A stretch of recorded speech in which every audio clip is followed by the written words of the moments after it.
Hi everyone, আসসালামু আলাইকুম। কি খবর সবার? আজকে আমি তোমাদেরকে দেখাবো just like that sandwich. Just like that কেন? বিকজ আজকে আমার বাসায় যা ছিল, আমার মনে হচ্ছিল এটা দিয়ে আমি একটা স্যান্ডউইচ বানিয়ে ফেলবো। সো লেটস সি আমরা এই জাস্ট লাইক দ্যাট স্যান্ডউইচটা কিভাবে বানিয়েছি। সো ফার্স্টে আমি নিয়ে নিলাম একটা স্লাইস অফ হোয়াইট ব্রেড, তার উপরে আমি দিয়ে দিলাম ফ্রাইড এগ, তার উপরে আমি দিয়ে দিলাম স্পাইসি বিট মিট লোফ, তার উপরে আমি দিয়ে দিলাম একটা লেটাস, আর লেটাসের উপরে দিয়ে দিলাম চিজ।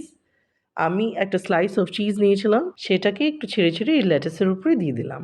তারপরে যে আমার আরেকটা ব্রেড স্লাইস ছিল, সেটা দিয়ে আমি কভার করে নিলাম। সো আমি জাস্ট আবারও একটু মেনশন করে দিচ্ছি, আমি এখানে ইউজ করেছি হোয়াইট ব্রেড। এখন আমি মাঝখান দিয়ে এই স্যান্ডউইচটাকে কেটে ফেলবো। And just look at that, it is really good to taste. আমি বানিয়েছি দেখে বলছি না, তোমরা ট্রাই করে দেখো, এটা আসলেই খেতে অনেক মজা। আর এটা ছিল আমার জাস্ট লাইক দ্যাট স্যান্ডউইচ। তোমাদের এই স্যান্ডউইচ রেসিপিটা কেমন লাগলো, do let me know in the comment section. So until my next video, see you, take care, bye by.